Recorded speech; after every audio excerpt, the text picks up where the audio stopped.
What up, everybody? Welcome to another episode of the Corner Podcast. Y'all dance we here with the old man Andreas Hale coming at you guys on a beautiful Tuesday. We're recording this and we got like 10, 11 days of pro wrestling to catch up on. So either you guys love it or you're like, damn, we're in for a marathon today, but it is going to be a lot of wrestling. Shout out to everyone who's joined the Patreon. Tons of people over there. I guess it's hard to get into the Discord. So if you're not in yet, I'll be dropping a link on the main Patreon page so you guys can get in, chop it up with us, have fun, sending out invites. You probably got it already by the time you listen to this for Corners and Friends episode number 1. That is going to be super fun this week as well. Plus, I'm going to mix in some MMA, boxing, all that stuff later on in the week. Dre, the people got to know you got a big week ahead of you.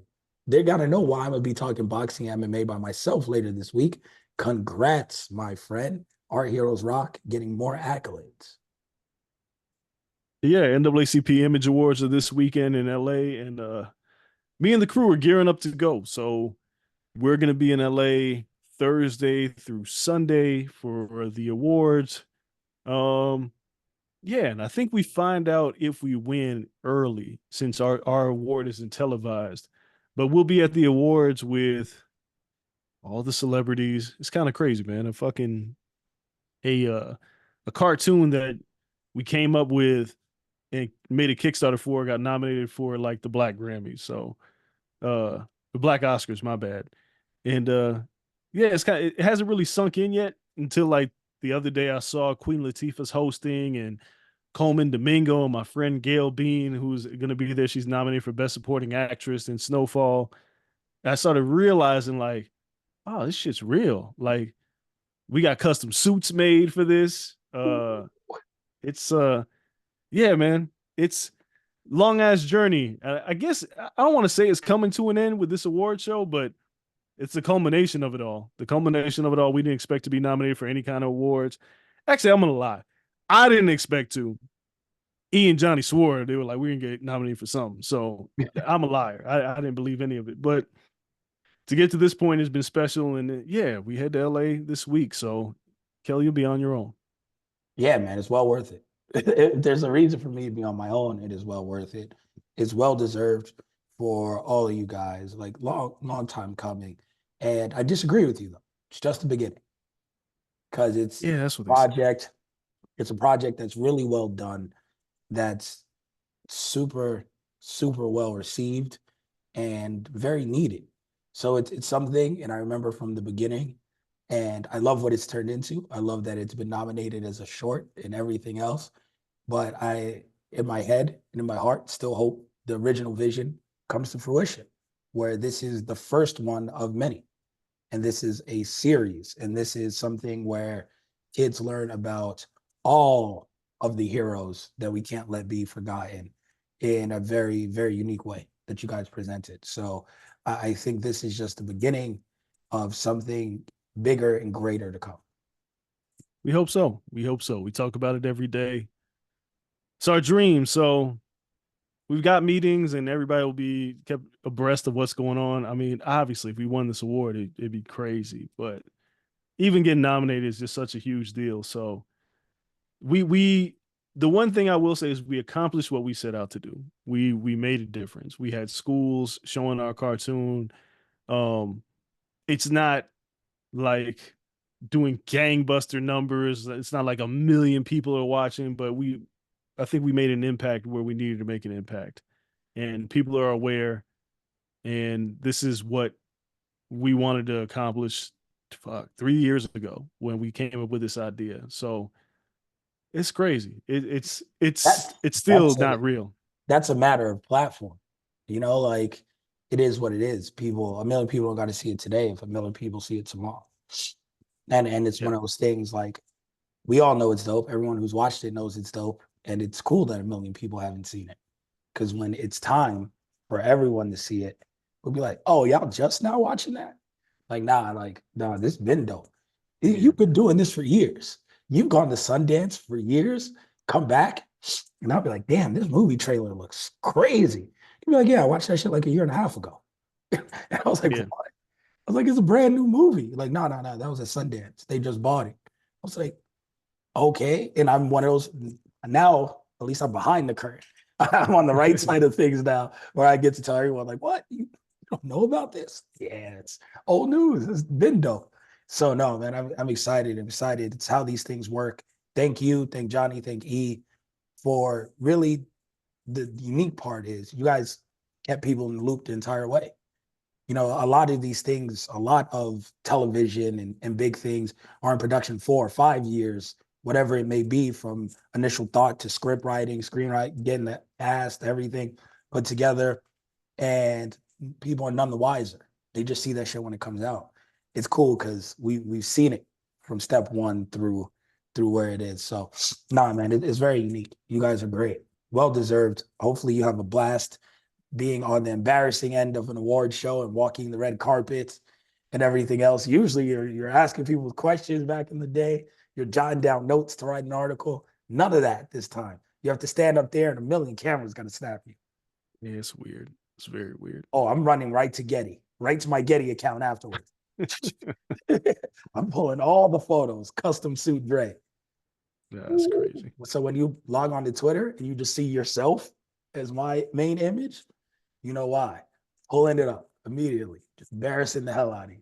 So I can't wait for you to have a ton of fun. We'll have a great show nonetheless. But today, it's all pro wrestling. And since we're going all the way back, we got to start with AEW and Revolution. We haven't even talked about. No, we haven't. It seems like forever ago. It was, and we do this occasionally. We'll start from the back going forward because at this point, it's been weeks. The Sting retirement match, the build-up, the match itself, the entrance, the Dynamite before when he came down from the rafters for the last time. Now that I've had 10 days to sit on it, this is the greatest retirement rollout in professional wrestling history. Bar none. Easily. Bar none. It's not even close. It's not even close. I mean, I love the Ric Flair one. Yeah, Ric Flair's was close. Yeah. But he didn't retire. Fucker came back. Yeah. I ignore that. I know. Sean's is really good. Sean's is good. Taker, really good. Yeah. I ignore him coming back. But there was nothing like the reinvention of Sting where he goes undefeated for his entire AEW run, ends as the tag team champion. It's so poetic because it's like, think about Sting's career. I know you weren't a little Stinger, but I was. So when I first saw Sting as a kid, I remember watching Starrcade Future Shock when he worked Great Muta and Ric Flair. I remember when he worked Flair in the Nassau Coliseum. I remember when he tagged with Luger, and then obviously the NWO stuff. But then when he never went to WWE, it felt like, will he ever get his due? And it didn't feel that way. After WCW shut down, he was one of the holdovers that didn't end up joining till much, much later. He goes to WWE. He works that WrestleMania against Hunter, and he loses, even though I thought it was an entertaining ass match, but he loses in a way that basically said WWE is better than WCW. Yeah. And then it was like, haha, fuck you. Because then he loses to Seth Rollins. He basically is injured on the way out. It felt like I'm totally ignoring his TNA run, which I shouldn't, which was great, by the way. The main event Mafia was incredible. Is that like Joker Sting? Yeah, that's Joker Sting. When he was cutting weird ass promos, I prefer my Sting not to talk. Joker Sting in that weird match. Well, the match with Jeff Hardy was crazy drunk. That was quick. But you think of all this, and you was like, man, I don't think Sting is ever gonna get his proper send off. As he won't get a WWE send off. He won't get the big way out. Tony Khan signs him. And this is the reason why I say it's so good to have two prominent pro wrestling companies. Because if Vince wouldn't do it, Tony Khan did. Yep. And man, when I tell you, like, the entrance with his sons, the reinvention of Sting where he just jumps off of shit every week, the relationship with Darby Allin, to becoming tag champions, to this batshit crazy match where, man, I was like genuinely smiling when Sting would hulk up after that powerbomb through the table. Like I was beaming to see him in that element. I was beaming to see him take all the BTE or the corporate triggers and to see him just kick out. I mean, people have said, is the Darby Allin spot too much? If it wasn't Sting's retirement match, sure. But Darby's like, hey, man, I'm never going to get a chance to do this again. I'm about to jump off this 15-foot ladder straight through a plate glass into the floor because this is my hero. Thought he died. That's an odd tribute to a hero, but yeah, it's Darby. He's going to climb Mount Everest. He's nuts. But this is the most brilliant send-off we've ever seen in pro wrestling history. Yeah. It subverted all expectations. I thought he was going out on his back and coughing up that title. He didn't. He won. He got his moment. He got his speech. And then he just was like, all right, we're going to have a tournament for the tag titles. They prove that you don't have to follow Vince McMahon's playbook that you got to lose on your back. You have to go out on your back. You don't have to do that. You can win on top. You can go out on top, and that's what Sting did. That was, man, if you didn't watch it, if you were like a tribalist who hate AEW and was like, I'm not watching this shit, you fucked up. You missed a moment. Like that whole match was a moment. It was a moment. Some people couldn't watch it because of Bleacher Report app or wherever they stream. Yeah, Bleacher's trash. Took a shit like midway through the pay-per-view. People were upset. But no, I agree with you. It was really, really well done. Darby trying to kill himself was odd, but listen, however you want to go. However you want to make that man does. Yeah, it's Sting's retirement. It's funny to hear that they had a completely different ending in place, just in case Darby did kill himself. It's not a, yo, don't do that. It's, all right, but let's just plan some shit in case this does go left, because there's a high possibility of you not making it through this match. Yo, let me ask you this question. Does this surpass Mick Foley off the Hell in a Cell cage as the craziest bump in pro wrestling history? Never. I think it does. Never. Like this, what's different? One, it's set up and you can see it, right? Like you knew it was coming.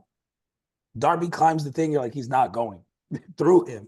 He's going to land there. You kind of get the anticipation. It builds, you're climbing the ladder. Similar to like TLC match, right? Like you know what's coming when they go up there.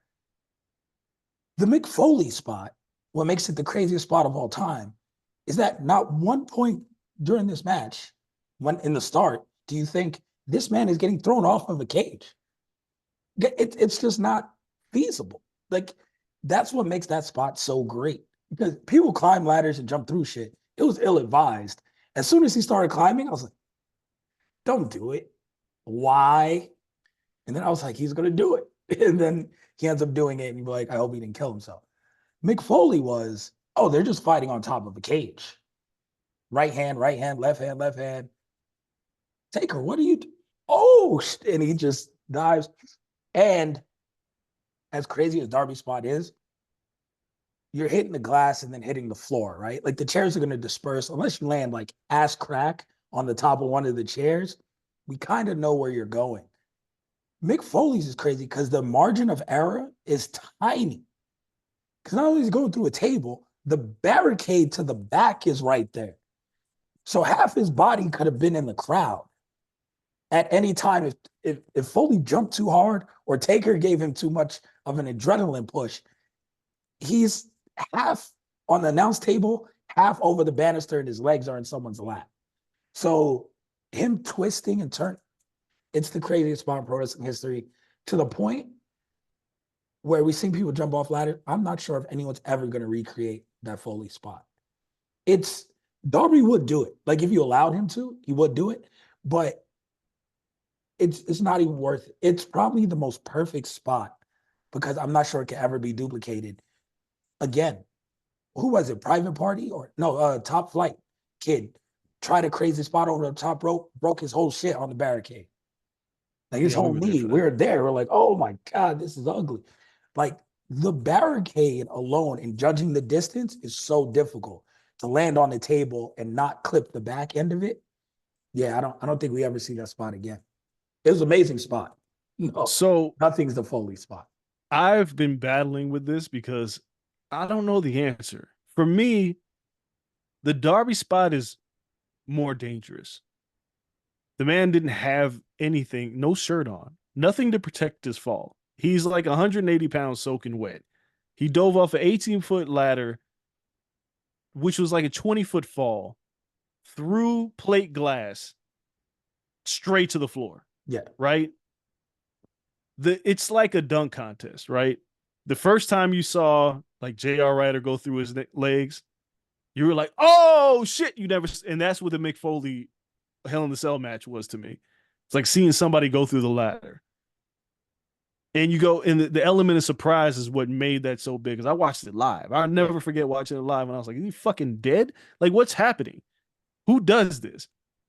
That's why the Foley spot is so great because, like you said, nobody saw that coming.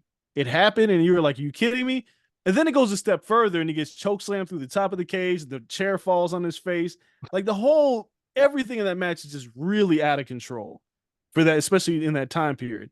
It's like Vince Carter dunking in the dunk contest. You've never seen anything like it, which makes it the greatest dunk contest ever. But if I'm going one for one in craziest bumps, the Darby thing, he should be dead. That man did essentially a swanton flat back to the floor through glass. Not it through The Jungle Boy, glass, not CM Punk glass. He went through Jungle Boy glass. Like the glass may have helped.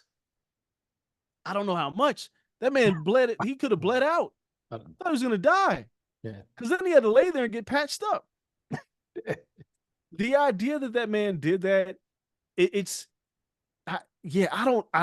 don't know the answer to this, and it's fair because I'll just say I don't think one is better than the other. How about that? I think the Darby one is crazy because no man should just take that bump with no cushion, just straight through, no shirt on. Like Foley had stuff on, right? Like Foley, he had the shirt on, he had his own weight on, like he had a lot, and then he hit the table. His own weight. Yeah. He wasn't a small dude, right? Like Darby's like my size. And bruh, I jumped out of my seat when that spot happened because I saw him doing it and I was like, is he really about to do this? But then you watch it happen, and as he crashes through that glass and he rolls over and it's just blood everywhere. And I'm like, he's a maniac. That's the photo of the match. Yeah, he may have retired, but his back just being cut. Pretty photo of the match. Oh, but the match in itself, look, man, if you watch the Young Bucks in PWG and Ring of Honor, like you've seen them have absolutely nutso ass matches. This is right up their alley. They played the perfect heels, but I'm so glad that they were like, we ain't got to win this shit. We don't have to win this shit at all. This is all for Sting. Yep. They did it right. They did it right. This was a perfect end to a really good pay-per-view. One of the best AEW pay-per-views yet. This was the perfect ending to it. I enjoyed it. So it's definitely their best in like a year and a half, which is saying something because I enjoyed mostly all of them. They had a weird stretch that was kind of odd, but still, those weren't bad. This is their best probably since the Double or Nothing we went to, not last year, the year before. Yeah. Where we were like ringside and Moxie bled on Cole and I caught COVID.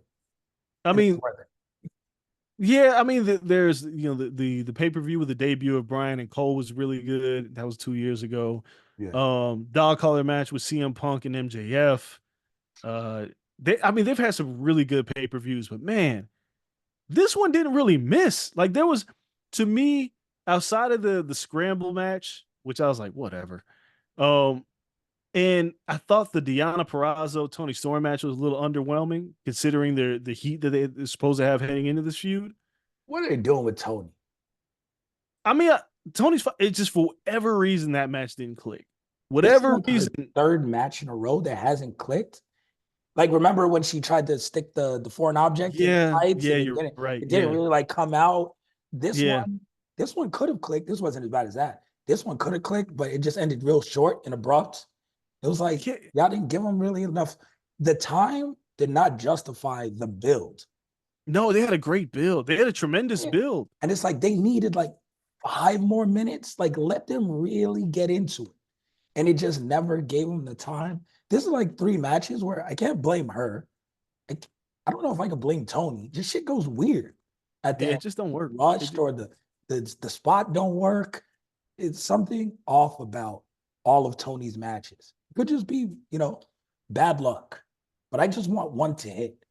I mean, we're Yeah. recording this on a Tuesday. Tomorrow, someone who doesn't miss in matches was probably showing up. So if you can't get Tony Storm, Mercedes Monet to slap, what are we doing? I mean, yeah, they should figure all that out. But yeah, outside of those two matches, I was like, yo, every match here hit. Oh, it's And amazing. instead of like just going through the list of matches, I want to start with Takeshita and Will Ospreay. Oh, holy shit. Yo, AEW has basically said, all right, New Japan, we got all your talent. We're just going to have your kind of pay-per-views and matches as well. Like, fuck you guys. Like, we're going to bring this to a stateside audience and we're just going to fucking kill it. Yeah. Takeshita and Will Ospreay, yo. So, one, I said Takeshita would win. Didn't matter. Ospreay won. I don't care. These two are maniacs in terms of athletic ability, making shit look believable. The sequence where they're just no selling shit and Ospreay hits him with a hidden blade and Takeshita kicks out at one. It's like, fuck it. The suplex on the turnbuckle, fuck it. Like, I there's a thought lot he of killed Osprey on that. That spot was crazy. It's just nuts. And this is the company of pro wrestling, man. Like, this is the match where you go, this is what they do. This is what they do better than anybody in the world. They just deliver in ring. It's weird because, like, I see the people who say they don't like the no selling. Like, I don't, that shit don't bother me. I love that shit. I'm into the indie flippy shit since the first day I saw it. Osprey versus Ricochet is one of my favorite matches. That's art. And at points, they no sold everything. Yeah. They were doing crazy choreographed shit. So it's one of those things where, but I saw a lot of discourse over this match where people were just like, oh, see Osprey, I can't watch Osprey, or this why I don't like him. He's not the best in the world. And it's just like, I get it. Trust me, I get it. I mean, I like this shit, but I get their perspective if it was someone else. Osprey has found a way to tie in his style, which is really indie ballroom style, into in-ring psychology like no one before him. Because he makes it make sense. He no sells. It's not like he does it all the time. He does it where it makes sense within the match. It's the one-on-one match equivalent of a hot tag, where it's perfectly placed in the match as a hope spot, and he's beat up, and then he starts no selling, like he just gave someone himself the hot tag, and then he's just going through and he's just wrecking shit, and you're like, okay, I get it. He's brought that entire psychology into his style, and that's why I saw a lot of that from Kenny Omega in the Okada feud in the last couple of years of Omega, but then his body wouldn't really allow him to do it at this level. And then Ospreay's clearly taken that style and ran with it. But I mean, I enjoyed it. This is going to remain at the top of my match of the year list. It's going to be hard to bump this out of that spot. They were just really, really damn good. So there's two things. One, Will Ospreay is unquestionably the best wrestler in the world. I don't think it's even close. Bell to bell, he's the best. I mean, Bro. I think Gunther's incredible. Yeah. But what this guy does when the bell rings is insane. From Promos the athleticism. Huh? What do you say? Promos still matter. They do. Bruv. But I think that's the first thing. Just watching him work, I was like, I've never seen anything like this. Just in terms of consistency, because if anybody hasn't watched the Michael Oku match on his way out, I think that's Progress. Go watch that shit now. That match is insane. He's so good. But when people say I don't like no selling, you gonna lie to me and say you didn't like Hulk Hogan? Because that motherfucker, his thing was no selling. It's called hulking up. Like, it's called a thing. You would hit your finishing move. Like, I hated him eating like 3 savage elbows at WrestleMania 5 and kicking out. But the reason why fans were invested into Hulk Hogan is like, when's he gonna Hulk up? That's all you wanted to know, because the match itself, the quality of the match wasn't great. When he gonna Hulk up? Ultimate Warrior, his claim to fame, he no-sold shit. He got hype shaking the ropes. He no-sold shit. Yeah. So when you have an individual sequence in a match where two wrestlers are basically high on adrenaline and just one-upping each other, and then they end up dying in the ring together, I don't see what the problem is. You know what people are going to tell you? The difference between them and Ospreay. You already know. what the traditionalists will say. What? That they're in WWE? What? He's small. It's Osprey believable. small. Osprey is not small, but compared to the other guys you said, Hulk, Warrior, it looks like they're on Man. roids, and looks like roid rage just kicked in, and they're just like Yeah, like but Osprey isn't that. I but think here that's what the crux of people would say is when you're big and it looks like you're super muscle bound, it makes sense. I my counter to that is this. I've been watching boxing and MMA for a long time, as have you. And a lot of the muscle bound people get fucked up. And a Quickly. lot of the people that have them old skinny fat bodies can take all the punches in the world. Nate Diaz, you can't knock that motherfucker out for anything. So We just watched Cheeto Vera last week. yeah, Last week. 200 plus significant strikes and not So, even in a hellacious knee to the face. And he was like, cool. man, ate a real life V trigger. Real Yeah. honest to God V trigger. And he was good. So yeah, whatever. But that was my match. And I know we don't want to spend too much on Revolution, but I told you Hangman was gonna get choked the fuck out. I told you it ain't time for Swerve yet. They have set the stage, pulled off the double turn, and made that man a baby face. They're just waiting. It's odd, but I get it. Crowd reaction, you had to do it. But he You works had to. better. He works better as a heel. So maybe And he wasn't the main event. You can't have him win the title not as a main event. He has to close the show. yeah, maybe he has to be like a tweener for a second. Because I don't want him to go full Seth Rollins where they like take his teeth. Like Seth is still just now an asshole and very fancy, the same clothes, the same get-ups. He's just now a babyface because he has a song. But he acts the exact same. And don't pitch this turn on Cody. You just trying to wreck WrestleMania 2 years in a row? I'm just 2 saying. years in a row. You want to go with the worst possible outcome. But so when you're looking at it, it's just like, okay, like I get it. I get why they made the turn. It's just to stand up to Joe, to still have that oomph, that fire. He still kind of has to be an asshole. So just let him be an asshole that the crowd likes, and I'm all for it. The justification for Hangman tapping is the best shit I've heard in pro wrestling. Oh, so good. The fact, and shout out to What Culture, I think, where now they have the Hater of the Year awards, and then they have a running tally, and Hangman is back in the lead. Yes. As the fact that he rather tap to Joe than watch Swerve win is the greatest reason for tapping I've ever heard in my life. I'd rather tap out. Listen, like what? No, I'd rather tap out than this other motherfucker have a chance at winning this belt. Not on my watch. Brilliant. Prime hater. I mean, I love it. I need to see more of this in pro wrestling. It makes so much sense. Yeah. How is this not the justification at least 3 times a year? This was brilliant stuff. This match was, I tell you, Joe's not a transitional champ. Like Joe's a badass. He's like, on a run. He's having a run. He's probably gonna beat Wardlow. They're gonna set the stage. He'll probably, I don't know what they're gonna do with Destiny, but they handle this match all the right ways. They pulled off the double turn properly. They have everybody hating Hangman. They had Swerve, even though like the crowd would get behind him and he'd get really close and they pull the rug out from under him. And I was like, they're setting the stage for when this man finally wins that title. It's going to be a moment because, again, Tony Khan's not Vince McMahon. He's not a robot. Tony Khan's aware. He's aware of the significance of that moment and when it needs to happen. And it did need to happen in a triple threat here. He needs to win a one-on-one match to become the champion. He's not going to Vince McMahon this shit and be like, we're gonna cheat the fans out of it and piss them off. He's not going to do that. He just knows when the time is right. And he set the stage for this title change to happen. And it's going to be huge. It's going to be huge.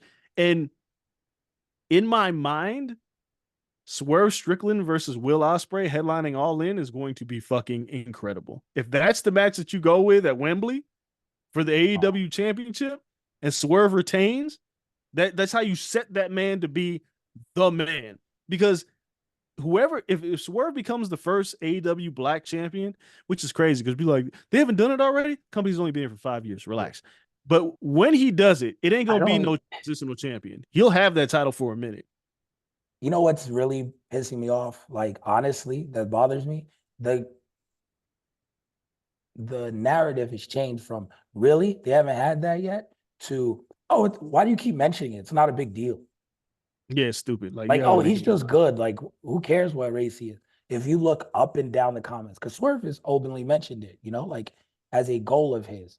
Look up and down those comments, and that's every single person's comment now.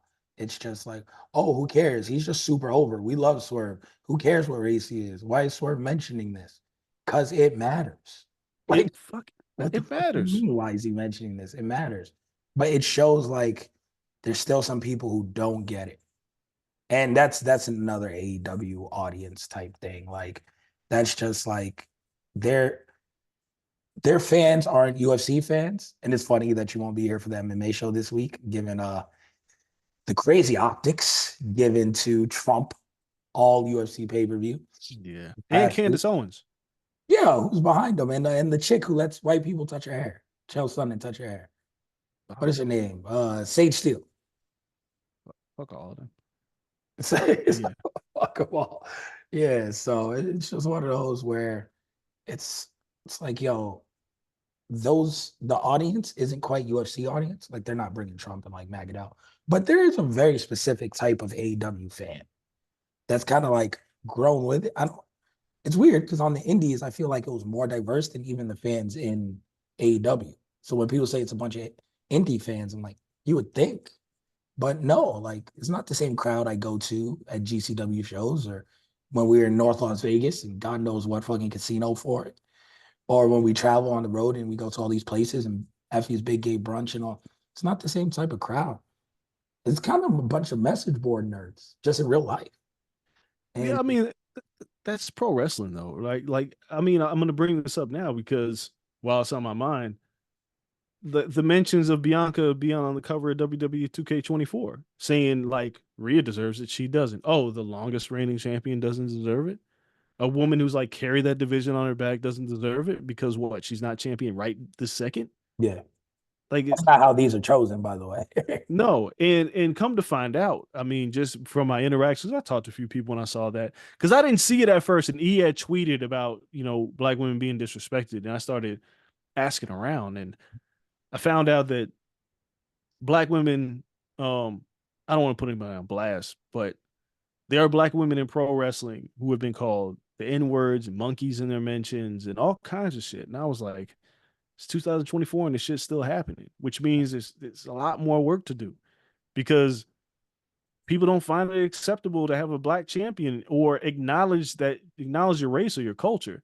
In any other culture, you can acknowledge what you're the first of at. The first Irish champion, first Mexican champion, first Yeah. Brazilian champion. You say black, people are like, ill. You can't do that. But then they question somebody like Bianca, who has legitimately done everything to carry that company on her back in the women's division, undefeated at WrestleMania, uh, classic match against Sasha Banks to win the championship. She's done everything. Has her own reality show with Montez, and people are saying, "Why she deserve the cover? She ain't no champion." You know who else is not a champion? Cody Rhodes, but he's on the cover. But if it was Nikki Bella when she was in her prime, it would have been no problem, Oh, no questions whatsoever. right? So Like, and people love that she had a reality show and did every like it's it's ridiculous. trash, man. It's trash. And so it's like it ain't. I don't even think it's just AEW. It's just pro wrestling fans. It's just people. People don't want to acknowledge race and culture, and they get really mad about it because they're like, "Aren't we past that?" No, we're not.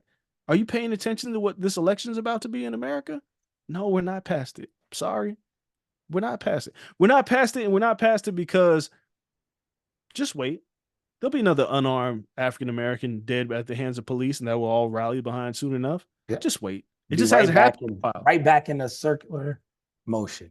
It ain't black season yet. I get it. It ain't black season. In 2020, when George Floyd passed, we had the protests and Breonna Taylor, and you went down the list of all these black people that got murdered by police on camera. Philandro Castillo, it was black season. Yep. It ain't black season because shit ain't happened. And that means for a lot of people, that means it's not black season. It's over. No, it's never over. Y'all just ain't paying attention. So when I see stuff like that, and I see Bianca, which reminds me, when I was at the WrestleMania press conference, I was backstage with everybody, and me and Bianca and Tez and E. Well, E wasn't there yet. We were Montez has a PlayStation Portal, which I was like obsessed with, right? I don't know if anybody knows what that is, the portable PS5 device that you get a Wi-Fi, you can connect to your device. He had it with him, and we're standing there talking, and he's playing it. He's playing Tekken, and he's showing me it. And then Bianca is like, she's doing something, and she had come out, and we're standing there, and E comes out, and Bianca looks, and she's like, "Yo, we gotta get a picture."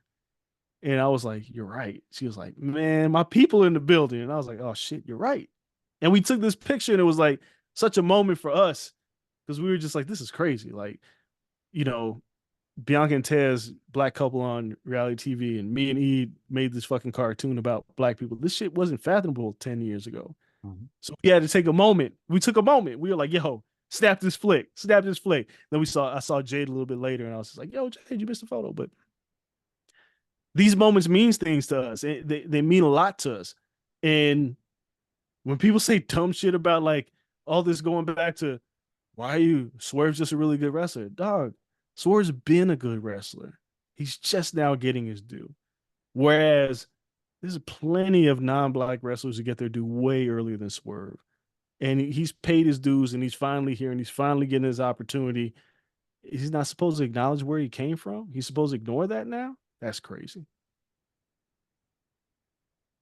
Unfortunately, this is going to be the topic of conversation for the year because Sasha is going to be what the first. We haven't had a black main champion in AEW, right? Women's Not well, Jade no, was secondary. yeah, Jay. I mean, yeah, Jay was TBS champion. We haven't had a black TNT. I mean, not TNT. I'm sorry. We haven't had a black AEW champion and a black AEW women's champion yet. So I'm sure it's coming. It's coming, and Yeah, we'll see how. soon. And we'll see because it's going to be part of the conversation. It is. It's a thing. Can't ignore it. The rest of the card, just stuff that sticks out. Eddie Kingston versus Danielson. Boy, that was good. That was good This shit. is your type of match. This was good shit. And then Danielson faking that he's not going to shake his hand.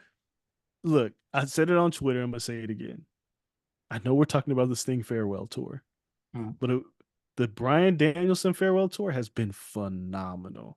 He's on his way out. This is it. Whether you're paying attention or not, this man is working everybody he wants to work. He's putting them over, or he's just making them look like $1 million. Like he's getting his shit in, which foreshadowing, he's working Osprey because he's like, I gotta get this done now. At I'm the on my way. pay-per-view. That Yep. there's not enough stars for that match. Yo, you give it 5 stars when they walk to the ring. That's 5 stars. Then they got to work. That match can't feel.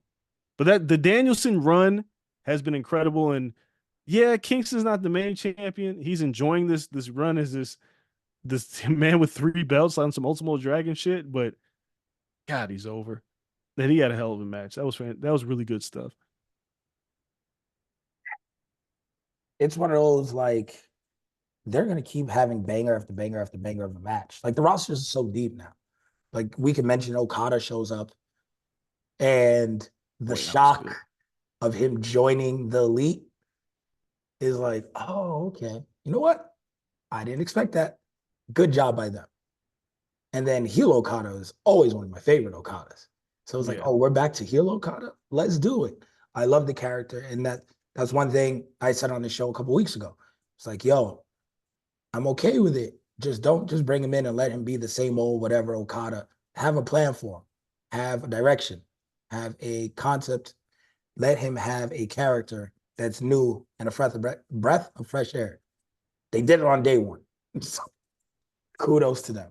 Fuck it. We get a whole different side of Okada that we haven't seen since he was with Gato when he was forced to turn heel because he couldn't beat the ace without going heel. But that feels like a lifetime ago. He Yeah, was man. babyface Okada for way too long. Way too long. This time. Corporate Okada, I'm here for it. With the EVPs, all right, let's go. Let's go. And it just you know Okada's gonna have bangers. Like that's a given. He's gonna have bangers. The Bucks are gonna have bangers, but this is character development.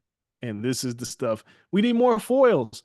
And we expected Okada to come in as a huge baby face. He didn't. No, I'm here for all that. That was great. everything. So yeah, I agree. They have a great balance of baby faces and heels. Like they're doing really well right now, and they're in a position where they're just adding talent, but making it work. It just comes down to, all right, just make sure everyone keeps in their spots and doing good things. And it sounds horrible because I don't wish anyone to get hurt, like ever, but adjusting to and having to adjust to the injuries and the CM Punk debacle and all that shit has kind of alleviated the crowdedness of this roster. Yeah. And everyone has a position now, like current. They do. I wonder because, and then we can move on after this. I wonder because it felt like they were going to go the path of giving Collision its own title with CM Punk arrived. I wonder if they're still considering that, if that's completely dead now. Because Punk's firing has changed a lot of stuff in the company. Mm. And it felt like there was room for two main titles, but then you go, there's too many fucking titles. Because the Intercontinental titles still, none of them are like the main title, but Yeah. because now you go, well, when's Okada going to get the title? Kenny Omega's got to get the title back. Like everybody feels like they got to have the title, Adam but only Cole one. still hasn't had a title run. He's going to get healthy.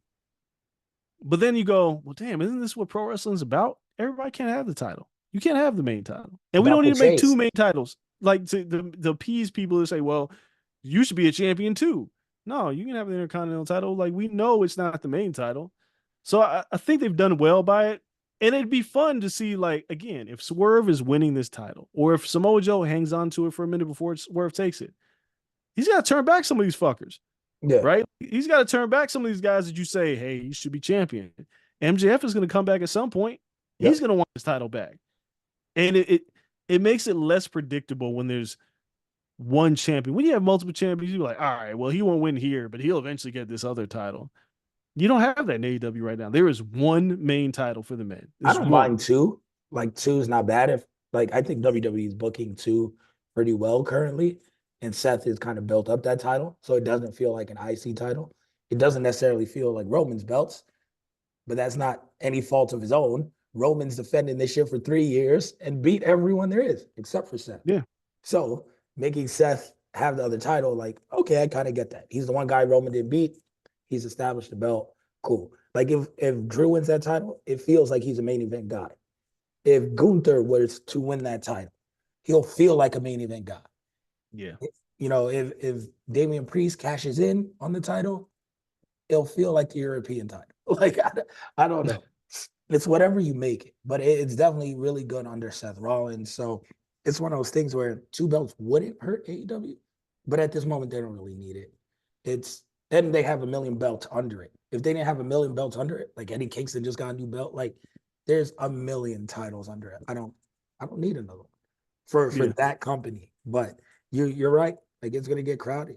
Keith Lee is not young. If he comes back from injury, he might have one more run in him. And him and Swerve got beef. So that's a program you still got to pay off.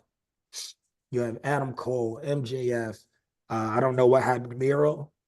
I think he just announced a divorce. But if he comes back from Bulgaria, and best wishes to him. And CJ, if they come back and he's on TV, he's the main event guy. Malachi Black is that one singles match in like 3 years. That guy is a main event caliber guy if he hits the right stride. And the presentation, everything's there. The crowd loves him. There's really been no reason not to push him as a single star, but it's just crowded. Blackpool Combat Club, Moxley get the belt any Tuesday. It doesn't even matter. Cesaro or Claudio could get a run with the title if you wanted. Like Joe came out of nowhere. Claudio could do the same. So there's 15 people who can touch that belt. It's good problems to have. It is. Not short on competition.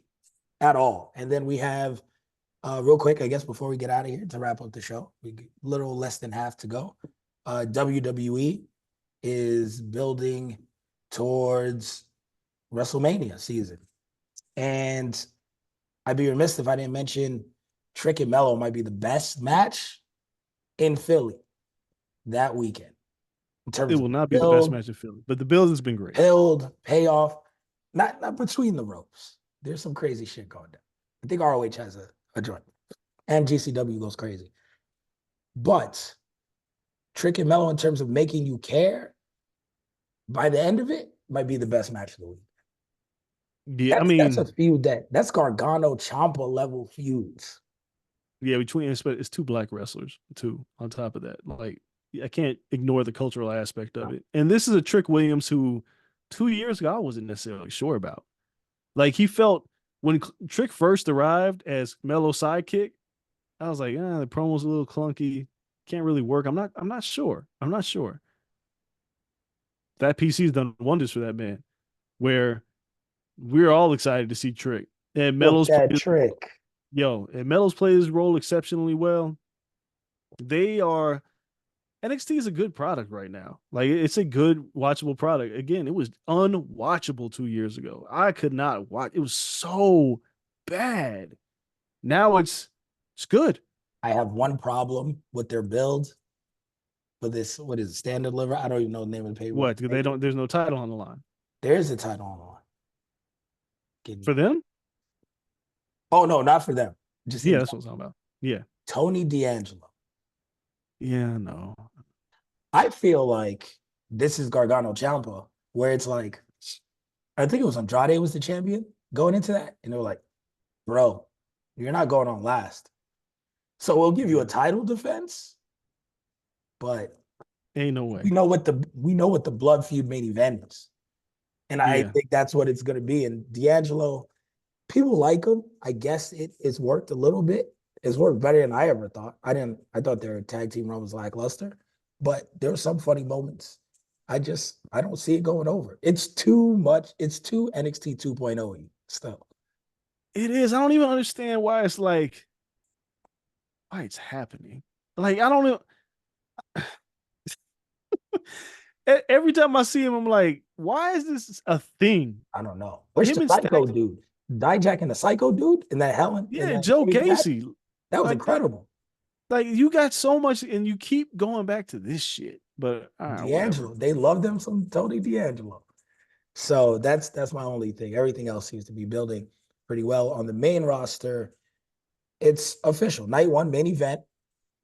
I told you, Dre. I told you, Dre. I told you, Dre. Long time ago. I still don't like it, but all right. Bloodline versus Cody Rhodes and Seth Rollins. And Cody got his get back with the slap. He smacked the shit out of Rock. He smacked the shit out that man. After That was Man came out impressive. with a new entrance. Oh, that entrance with the lightning, and then him just standing there and his silhouette's all buff and shit. I was like, all right, he's real. Listen, we haven't talked about Rock since the last rusty ass promo. This man said, I'm gonna go on social media and give you a good 20 minutes of promo. Bars. And I was like, yo, this is like the Black Thought freestyle on Funkmaster Flex. Like this man got bars. And Yeah.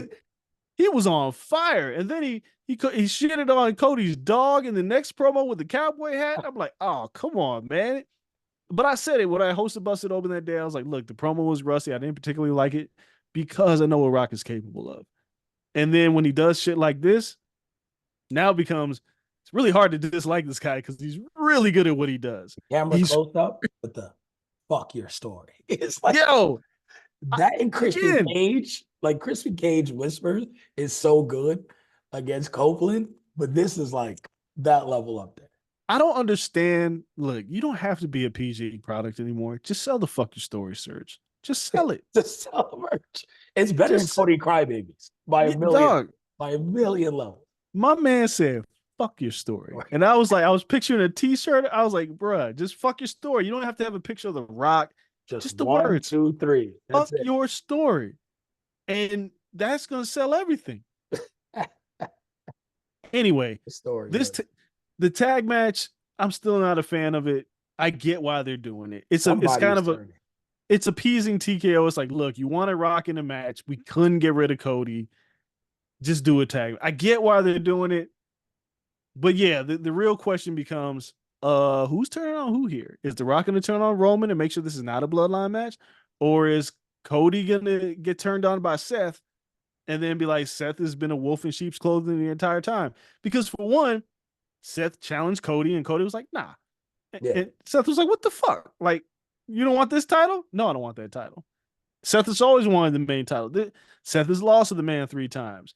But it almost feels like commentary oversold the possible heel turn on Raw this week. And I was like, all right, he's probably not going to do it. But that's the main storyline going into that match. And I just need to see if The Rock can get through a tag match. It'll be a big deal. It just makes you think like, when is Seth working Drew? Because we know Cody's working Roman the main event night 2. Opening on When night 2. so we're doing 2 main title matches on night 2. Yeah. So where is Io and Bailey and Rhea versus Becky? Is that both gonna be on night 1? Io and Bailey should be on night 2. Night So that's 1. 3 main titles on night 2. Yeah, everything else got to be on night 1, I think. Because you still now they just announced the 6-pack challenge ladder match for the tag titles. You have And which Gunther. listen, we worked that out between the two of us. Yeah, Is that we'll get to that, and they're gonna split the belts. 2 teams are gonna fall with the belts, and they'll just take them to their brands. that's maybe what happens here. But we got 6 teams. They're gonna announce the teams in the coming weeks. That's great. Because then I know the Street Profits will be in there because Montez has got to jump off some shit. The dark horse immediately that comes to mind is it's going to be Truth and Miz are going to be the dark horses in that match. They're going to Yeah, end up in that fucking match. yeah, they're gonna win one of those belts. Probably. Even though I hate for them to win anything because I feel like they're worthless as a tag team in terms of like the tag teams that you have there. But whatever. But the thing I want to talk The about, cheap pop for Mania. it's the Zack Ryder winning the US title pop. But the thing that got me was, man, I wasn't sure what Gunther was going to do at Mania because they've moved off a lot of things. Sammy winning the gauntlet match because I was like, I don't think Chad Gable's big enough for the Mania spot. No disrespect to Chad. 45 minutes of wrestling they gave to close that show. Straight That with that gauntlet match. Straight. he cooked. Like this man, Sami Zayn. It all the only thing, my only complaint is I feel like, and even it's a very minor quibble. I feel like they should have did it like a week or 2 earlier because I feel like there's so much for Sammy to build momentum going into Mania for Yeah. fans to truly get behind him against Gunther. But I'm sure they could figure it out still. But Sammy like going after Gunther, and a lot of people believe he can do it. I don't, because I feel like Gunther's gonna beat him. He's gonna work Gable probably in Berlin, like Maybe. that. There's no way Gunther's not gonna headline in Berlin. Berlin? It's Paris. No. No, they have a Berlin show. Oh, okay. But I feel like Sammy's in that perfect spot. He doesn't have to win, but he'll make you believe he can win. And if he does win, we'll all go crazy for it. If he's the one that ends Gunther's reign, all right, fine. But that gauntlet match was really good. And Ricochet was like, I'm here and I'm all business, and he looked great against JD McDonough, and then Bronson Reed was like, "Fuck out of here, little man, squash the shit out there." God damn. Yeah, we have that. And then I'm just trying to see. Io Bailey, you touched on already. That's the build to that is working out well, I think. And people have been pointing this out, and the change between Trips and Vince McMahon of just trying to make shit make sense is now Bailey needs backup because it's 1-on-4. And Naomi is like, yeah, I'll get your back because she missed like 2 years of Bailey's heel run. And Bianca's like, "Fuck out of And here." Bianca's like, listen, you may not have been here, but she was beating my ass for 2 years. All of them. No, I'm not helping her. Like that's cool because that's going to be the tag team match, and Yeah. the titles, and Naomi will be on the card, and everyone's saying Naomi's getting shitted on. Like, chill out. She was in the chamber. They ran out of time because Rock decided to cut another 20-minute promo, and had to cut shit back. So they cut her entrance. She helped Tiffany Stratton, no harm, no foul, and now she's going to be in a tag match. So I think her and Bianca make a great team against the Kabuki Warriors. It's going to be a good build, but just those little seeds of like, yeah, why would I help her? Like, she was just with them and horrible to me. Why am I doing it? So Yeah. I think they're building everything pretty well on the WWE side.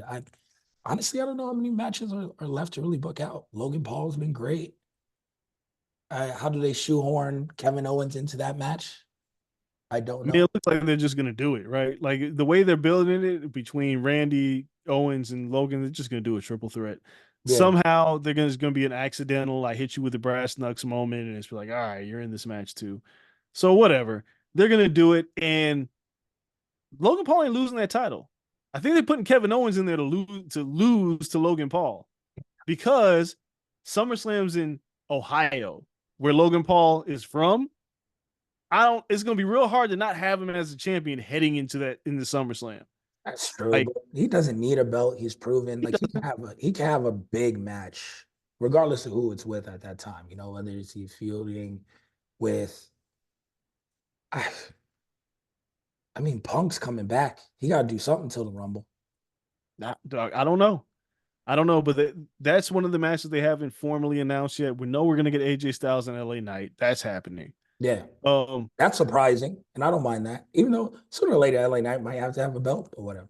no, it's fine. The one feud that is totally peppered out, and I've been saying this since the beginning, like the whole Bobby Lashley carrying cross, like it just ain't working. None of it is working, and you got to abandon Arian is ship at some point.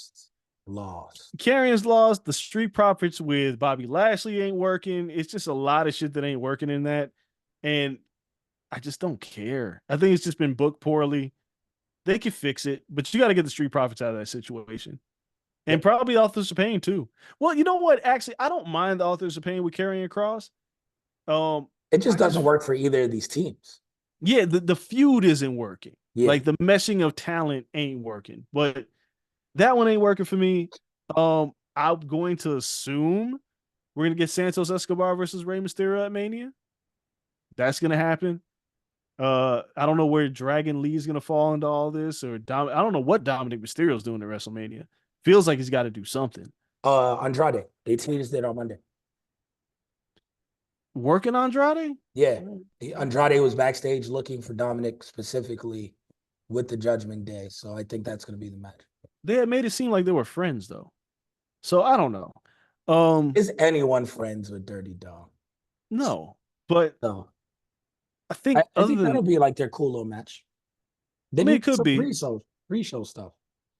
there. I feel like there's something missing. We have the U.S. title. We have all the main titles. I'm trying to think if there's another feud that we haven't Like touched a on. secondary, like we ran through all the SmackDown. Secondary on Raw.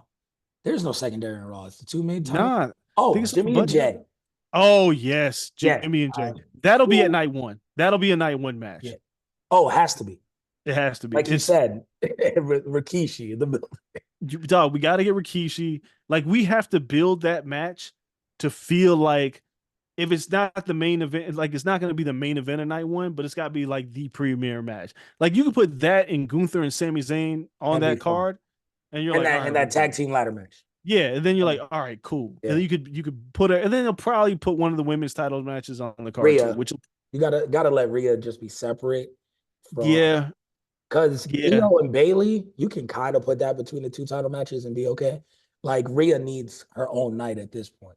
Like yeah. okay, Rhea and Becky will be. Yeah, you're right. I mean, look, it might WrestleMania kick X off out. night one. It could. Whoever's in that prime spot to kick it off, personally, I think it's between Rhea and Becky and Jimmy and Jay. One of those two matches will kick off night one. If you're asking me right now, it'll be Rhea and Becky because you're going to start off hot. Rhea's like one of your hottest talents on the Yeah. roster. You got to start off hot. That'll probably be the match to go. But the build to WrestleMania has been good. There's nothing that has been tremendously lacking. And in previous years, we've gone into Mania like, this feud. We know the match is going to be good, but the feud sucks. Yep. Oh, this has been good. And even though like the whole bloodline, Cody, Rock, Seth thing has been eating a lot of time, I think everything else has still got its proper due. I think they're Yeah. all right. No, they are in the opposite way of AEW is now they just have to deliver. They got to deliver. That's the only question. Yeah, and sometimes, and it's no fault of their own because I think everyone there is phenomenal wrestlers. 90% of them has shown that they can do it in NXT and at certain points in the main roster. It's just it being the first Trips pay-per-view, and he's done well with the other pay-per-views and limiting it to like 4 matches, 5 matches. Everyone gets their time. You can't do that shit for Mania. Nah. There's special guests. There's always a rock and roll segment. There's the Hall of Fame people who come out. Like it's very hard at Mania to give people 20, 25 minutes up and down the card. Yeah, ain't Wrestle You know, Kingdom, baby. yes, or both days we're gonna be there 18 hours. So it's one of those where it's like, all right, um, got to figure that out. And if you get 12 minutes or get 15 minutes, Rey Mysterio, or all these people, like, what can we do with those? Yeah. And let's see how long that can go. So as long as everyone manages that, Mania this year, I'm looking forward to it more so than a lot of years past. Past 2 years have been okay. Before then, it was just the pits. We were happy to get it. Yeah, true. Like at this point, like having Kofi Mania and everything was just warmed my heart because some of them I was really not optimistic, and I'm optimistic about everything. So That you are. we'll see how all that plays out. Dre, once again, good luck. Hopefully you guys bring home the award. Even if you don't, doesn't matter. Being nominated is great. Above and beyond, the product is amazing. You guys crushed it and continue to crush it. Appreciate you. Said a million. Oh, I'm just gonna go to Getty and get a million pictures of you in this damn suit. And I got to see how they fit E into this custom suit. So it's gonna be so much fun. I'll be cheering you guys on from the side. Thank you everyone for listening as always. If you are not on Patreon yet, please go and do that. If you're listening normally, like, subscribe, tell a friend, everyone to join and be a part of the Corner Club. We appreciate you all. More shows to come later in the week. Corner and Friends show recording this week as well. Probably drop over the weekend. So that'll be really dope. Some Patreon content and everything else keeps rolling.